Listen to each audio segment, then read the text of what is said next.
매년요, 작년에도 그렇고 매년 5월에 샤보옷이 시작됩니다. 샤보옷이면 펜타코스트, 오순절. 요 기간을 전부 해가지고 이 땅 문제가 계속 이 속도를 가감시키고 하는 일들이 벌어집니다. 그래서 여기에 이제 금년도 5월에 오순절이 시작되는 데까지 국경선 확정이 만약에 합의가 이루어진다면은 이 땅이 갈라진 겁니다. 땅이 갈라진 겁니다. 땅이 갈라지면은 하나님의 심판이 임합니다. 이스라엘은 1948년 5월 14일에 독립해가지고 올해 이제 리타이어 나이가 됐어요. 64년. 이스라엘이 이제 리타이어 때가 다 됐어요. 그 다음에 6월절은 다음 금요일이죠. 4월 7일. 6월절 다음에 초실절부터 오매를 계산합니다. 그래서 초실절부터 7주를 7번. 7이 49일을 계산하면은 50일이 지나면 5월 27일이 오순절입니다.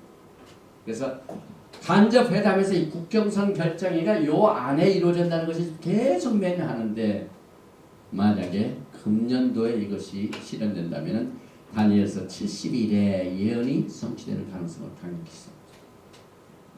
우리가 토요일마다 같이 나가는 엘샤다이 민시라는 그 목사님은 몇 년 전에 저 나사에서 하나님께서 사인으로 진 해와 달을 연구해가지고 보니까 몇 년도에는 완전 월식이 있고 몇 년도에는 완전 일식이 있고 이렇게 해가지고 그걸 쭉 연구를 하니까 이상하게 봄에만 있고 가을이 있어요. 그래서 그 날짜를 계산해 봤더니 봄에 있는 것은 거의 6월절, 가을에 있는 것은 용키푸 날 아니면은 나팔절. 그래서 완전 월식, 완전 일식이 지금 활발하게 봄절기와 가을절기, 히브리 달력으로, 레위기 13장에 나온 히브리 달력으로 마친 그 날짜에 있는 해가 뭐냐면 2014년 2015년. 그래가지고 지금 인터넷에 뜨고 그 목사님 그것 때문에 유명해졌어요. 달의 모임. 이때 왜 하필이면 이렇게 절기 때 하나님께서 이 완전 월식, 완전 일식 이런 걸 허락하시는가? 우리 아들이 굉장히 여기에 관심이 많아가지고 뉴스를 보는데 그래요. 요즘 이제 히스토리 채널이라든지 세상 그 TV가 중국에 더 관심이 있다. 교회보다 더 다큐멘터리 이런 거 해가지고. 그래서 여러분 히스토리 채널 열었다 하면은 지구의 종말. 뭐가 태양이 어떻게 된다. 사실 우리가 창세기에 보면은요, 하나님께서 해, 달, 별들을 사인으로 주셨어요. 사인이 뭡니까? 제가 이렇게 하면 뭡니까? 6월절을 보라는 거 아니에요. 해, 달, 별들은 우리한테 사인이 돼요. 그 다음에 안식일도 아까 우리가 공부했죠. 영원한 뭡니까? 표식이다. 하나님께서는 여러분과 저를 영광의 나라로 갈 때까지 안전하게 안내선을 통하여 여러분들을 전부 토라를 통하여 다 숨겨놓으셨습니다. 이 길로 오도록 사인도 주시고 절기도 주시고 시간 날짜도 주시고 장소도 주시고 그런데 한결같이 하나님과 만나는 그 6월절, 무교절, 초실절, 오순절, 나팔절, 그 다음에 용키푸어, 속죄절, 수콧, 초막절 하나님과 만나는 그 약속의 장소와 시간은 교회에서 다 정해졌어요. 그게 참 신기해요. 누가 그랬을까요? 짐승이죠. 그래서 약속과 시간을 틀려놓으면은 그 만남이 어떻게 됩니까? 바람 맞는 거예요. 바람 맞는 거예요. 하나님께서 이 날짜에서 만나자 이렇게 약속했는데 하나님의 스케줄은 무시하고 스케줄이 토라에 나와 있죠. 마이크라 레위기 23장에 나와 있어요. 6월절 이번 처음 시작되는 절기니까 여러분들 이번 주에 출애굽기 12장 출애굽기는 뭡니까? 새로운 달력이 시작됩니다. 출애굽기 12장부터 종교력이 시작이 됩니다. 창세기 베레시트 1장 1절부터 출애굽기 11장까지는 시빌 캘린더를 썼어요. 밀력을 썼어요. 그런데 이스라엘 백성들이 니산 14 1월 14일 날 애굽 땅 미스라임에서 해방 가지고 나가는 그 6월절 사건부터 새로운 달이야. 니산이 이제 1월 달이에요. 그러면서 그것을 1월로 해가지고 1월부터 7일 티슈레이까지 7절. 그게 레위기 23장에 나옵니다. 그 모든 일곱절기는 하나님과의 만남의 약속이요. 항상 하시지만 이건 내 절기니. 그 다음에 이건 영원한 규례입니다. 꼭 붙이셨어요. 영원히 어디까지가 영원입니까? 뭐 새로운 예수님께서 부활하시고 난 이제 예수님께서 뭐 썬데이 부활하셨기 때문에 이건 이제 끝났다. 다른 걸 바꾸나. 그건 영원이 아니죠. 하나님께서 안식일을 주신 걸 영원하면은 절대로 변할 수가 없죠. 변하면은 예수님께서 미리 오셔가지고 공생애 때 이제 앞으로 이렇게 바꿀 때니까 안식일 이렇게 바꿀 때는 이렇게 해야 된다. 분명히 그렇게 하셨을 거예요. 한 번도 그런 적이 없어요. 또 메시아닉 사도들, 예수님을 따르는 모든 유대인의 예수님을 믿는 유대인들은 한 번도 그걸 동조해보죠. 전부 그 토라를 그대로 지켰어요. 사도행전을 눈을 뜨고 보면은 전부 토라입니다. 그러므로 결국 이 초대교회의 모든 신앙의 순수한 신앙의 패턴은 전부 토라, 예수님을 믿고 토라를 사랑하는 사람들이었습니다. 그래서 이 70일에 이것도 한 가지 사인이죠. 그래서 이런 것들이 언제 이루어지냐 하는 일들이 지금 눈앞에 다가옵니다. 이게 사중주가 이렇습니다. 영국, 그 다음에 미국, 그 다음에 UN, 그 다음에 러시아, 그 다음에 EU. 그래서 국경선 합의사항, 이 국경선이 잘못됐습니다. 이 국경선이 생겨서 나라가 생기면은 심판. 그것을 주도했던 모든 사람들 전부 심판의 대상입니다. 그래서 그 압력 때문에 미국은 이스라엘의 합의에 관계없이 유엔을 통해 가지고 피에로 국가를 직접 승인하겠다고 지금 이스라엘 정부를 압박하고 있습니다. 이스라엘 어떻게 생겼죠? 1917년 11월 10일 벨포 선언으로 이제 하나님께서 그 땅을 회복하시기로 한 날이 시작되죠. 그리고 1920년까지는 영국의 위임 통치를 했습니다. 그래서 이 전체 브리티시 맨데이트 여기 이스라엘, 요르단, 프랑스 요르단, 여기 시리아죠. 요 전체를 영국이 통치를 했습니다. 그래서 통치력이 1919년 6월 28일 국제연맹의 의결에 하에서 국제적 승인을 얻어서 이스라엘 나라가 독립하는 것을 마련해 줬습니다.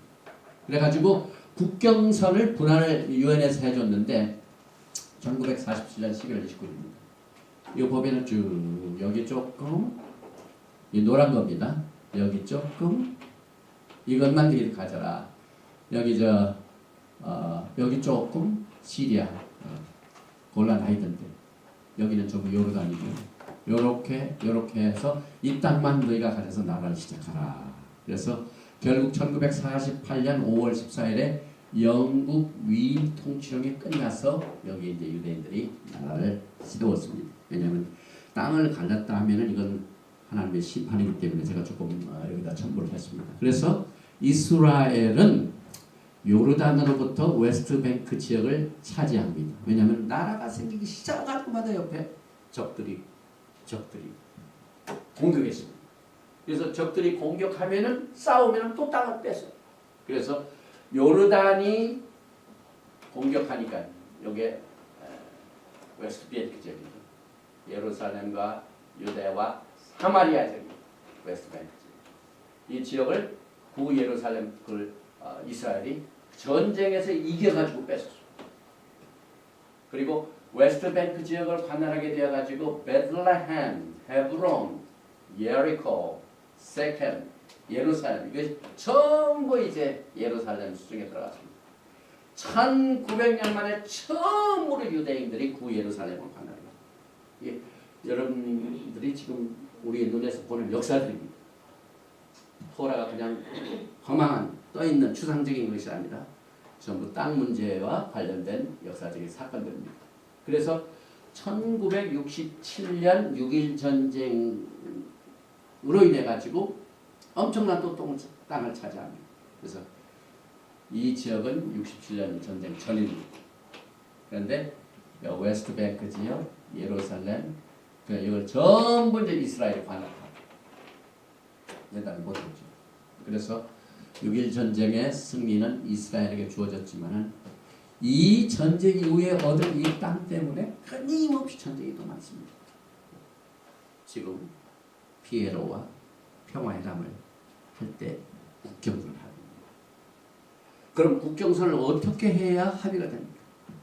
1967년 전쟁 이전의 땅으로 하라. 지금 오바마가 지금 밀고 있죠.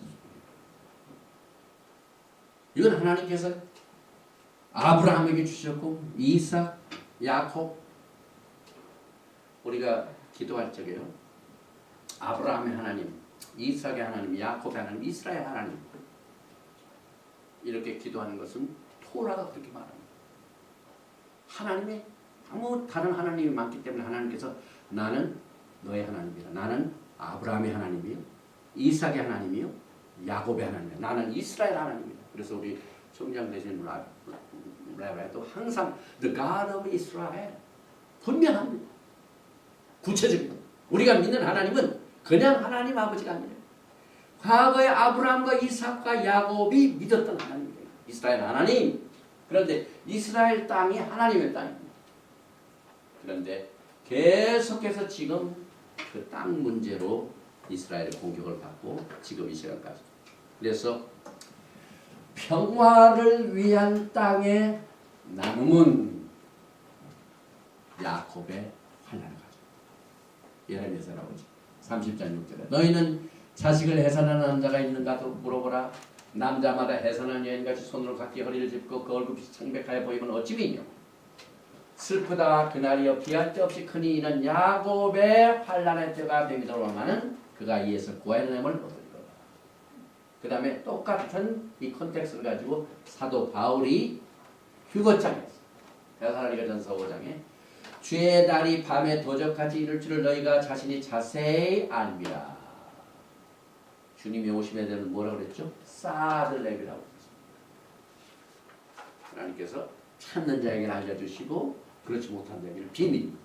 그래서 도적같이 이를 줄을 사들레비를 깨달은 사람은 너희가 자세히 압니다. 저희가 평안하다 안전하다가 그때에 잉태된 여자에게 해산 고통이 이런 것 같이 멸망이 호련히 저에게 이르니 결단코 비오지 못하다. 평안하다 안전하다 못된 그렇습니다. 땅을 나눠가지고 이스라엘에게 두 나라를 줘서 중동의 평안을 이루기 위해서 이렇게 했는데 이것이 평안하다 안전하다 했더니 그 다음에 바로 신앙입니다. 아브라함의 언약이 뭡니까? 첫째는 사람, 백성입니다. 둘째는 뭐? 땅입니다. 땅이 굉장히 중요해요. 왜냐하면 우리가 믿는 하나님은요 추상적인 하나님이 아니죠. 여러분과 제가 살고 있는 이 흙 땅 중에서도 이건 내 땅이다라고 하나님이 구체적으로 하신 이유는 나는 너희와 숨쉬는 매일매일 생활에서 같이 살고 있는 하나님이다. 말씀이 육신에 오신 예수님은 그 땅을 걸어 다니셨어요. 그 성전에서 그 지성소에서 하나님을 만나 훈련을 받았던 이스라엘 백성들. 성막에서 훈련받았 땅에서. 그 다음에 성전에서 훈련받았죠. 그래가지고 여전히 예루살렘은 하나님의 땅인데 여기서 우리가 땅의 나눔이 얼마나 심각한 결과를 가져오나 하는 사실을 우리가 히브리 관점에서 종말을 연구하면서 깨닫게 됩니다. 그래서 야곱의 환난이 일어나면 하나님께서는 항상 어둠을 빛으로 바꾸십니다. 절망을 소망으로 바꾸십니다. 이 세상의 모든 것이 다 심판을 받고 어둠이 있는 것 같지만 그것 때문에 영광의 나라가 세워집니다. 하루가 어떻게 시작이 됩니까? 우리는 항상 12시에 시작하겠습니다. 밤. 오밤중 12시가 돼야 시작이 되죠. 히브리 사상 아니에요. 4시간, 5시간 앞서. 그러니까 여러분들이 히브리 뿌리로 신앙생활하면은요 다른 사람보다 5시간 6시간 앞서요. 선셋 때 벌써 하루가 시작이 됩니다. 밤 12시 자정까지 기다려서 하루가 시작되는 사람하고 해가 선이 싹 세트할 때 딱 하루 자라고 시작한 사람하고 마라톤 해보세요. 누가 이기냐? 여러분들이 이기죠. 일찍.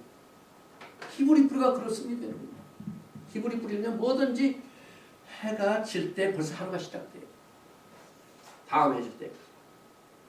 그러니까 빠르면 뭐든지. 결국 해가 어디서 뜹니까? 동쪽에서 떠서 서쪽으로 치죠. 이제 동쪽이 지금 어떻게 됩니까? 이제 해 뜨는 데가 곧 옵니다. 지금 온 세계를 주름 잡고 다스리는 문명이 서구 문명입니까? 동구 문명? 서구 문명이죠. 그런데 서구 문명은 선셋입니다. 지게 돼 있어요. 이제 예루살렘을 중심으로 시온에서 하나님의 토라의 말씀이 들리는 그날이 곧 다가옵니다. 그래서 여러분들이 항상 해 뜰 때, 해 질 때 히브리 관점에서 보면 그냥 살면 안 돼요. 하나님의 나라를 항상 기다리게 만듭니다. 또 안식일도 마찬가지입니다. 그래서 이제 야곱의 환난 중에 시온이 이스라엘 땅으로 돌아옵니다. 미국이 심판 많이 받으면 미국에 살고 모든 유대인들로 들어갑니다. 전부 시온으로 갑니다. 애굽에 있던 이스라엘 백성들이 편하고 잘 먹고 잘 살았다면 그냥 있었어. 그런데 바로가 막 시련을 주니까 하나님께 부르짖었어. 하나님께서 그 기도를 들으시고 그들 빼내시고 똑같습니다. Biblical history is biblical prophecy. 옛날 과거에 애굽 미스라임에서 겪었던 이스라엘 백성들의 모습이 지금 우리가 세상에서 모든 것이 경제적으로 지금 옛날보다 다르지 않습니까? 여러분들 처음 미국 올 때보다 지금 훨씬 더 힘듭니다. 또 미국의 슈퍼파워란 이것도 지금은 이제 뭐 달러가 이렇게 되는 바람에 그게 다 쇠해졌습니다. 이건 뭘 의미하냐면 하나님께서 이것을 의지하지 말라는 겁니다. 애굽을 떠나라 이 말입니다. 애굽을 떠나서 신의 산을 통해서 도라를 받고 어디로 갑니까? 땅으로 가죠. 하나님의 약속이다. 그래서 여러분들이 이 히브리 관점에서의 종말론은 구체적입니다. 그래서 지금 그 땅 문제가 큰 문제요. 그 다음에 전쟁이라고 그러죠.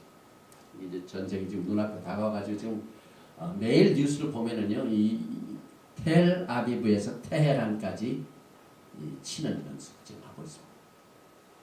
전쟁이 발전돼가지고 이란과 전쟁이 일어나는 건 환란입니다. 그 다음에 지금 전부 여기 전쟁 준비하고 있죠. 지금 지난 1월달 제가 얻은 뉴스인데요. 미국의 함대가 전부 중동을 몰렸습니다. 이란. 또 북한이 이란의 미사일을 뒀습니다. 제가 아까 말씀드린 토라에서 예언하는 말씀. 땅 문제를 보십시오. 우리 따라서 합시다. 요엘 3장 2절 굉장히 중요한 말씀. 시작. 내가 이건 하나님입니다. 만국을 모아내리고 여호사밧 골짜기에 내려가서 내 백성 곧 내 기업된 이스라엘을 위하여 거기서 그들을 국문하리니 이는 그들이 이스라엘 열국 중에 흩고 나의 땅을 나누었음이냐. 이것이 실현되기 직전에 살고 있습니다. 매일매일 뉴스에 나옵니다.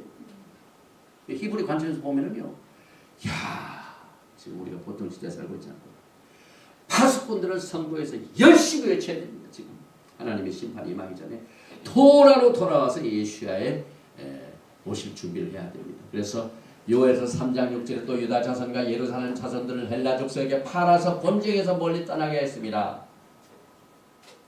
결국 이 구절은 열국이 미국, EU가 이스라엘 땅과 예루살렘 땅을 나눠가지고 결과 유대인들이 예루살렘 웨스트뱅크 지역의 장래 땅에서 내쫓기는 모습까지 요엘서는 예언하고 있습니다. 또 요엘서 3장은 너희는 열국에 이렇게 광포할지어다. 너희는 전쟁을 준비하고 용사를 격리하고 무사로 다 가까이 나와서 올라오게 할지어다. 지금 미국은 이란의 경제전쟁뿐만 아니라 군사전쟁을 지금 하고 있죠. 요엘서에 나오는 내용입니다. 또 미국의 경제 처음에는 땅, 두 번째는 전쟁, 세 번째는 경제. 지금 미국의 경제 상황이 굉장히 심각하죠. 2010년 1월 주택 매매 활동은 기록적으로 올랐습니다. 그래서 미국의 금융기관의 문제는 27%나 문제거예요. 지금 더 많습니다. 주택 모기지 25%가 주택가격 시세보다 더 많은 빚을 갖고 전부 잠수합니다. 실세보다 빚이 더 많습니다. 소비자 신용도는 역사적으로 지금 떨어지고 있습니다. 이는 현 원달러가 30%에서 50% 평가 절하가 됩니다. 그래서 1달러가 30센트나 50센트로 떨어진다는 말입니다.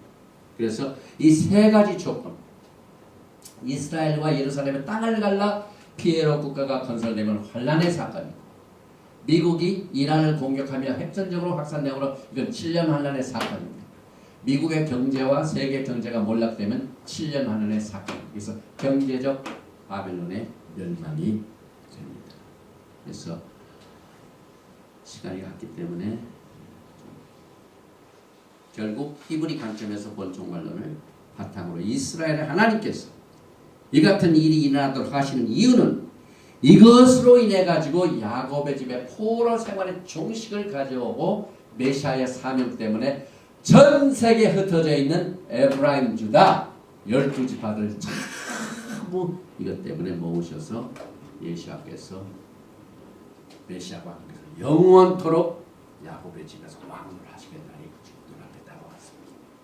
오늘 이 시간 이 종말을 통해 가지고 사실상 10강의가 다 끝났습니다. 그래서 우리 히브리 공부할 때마다 종강식 날 뭘 하냐면요.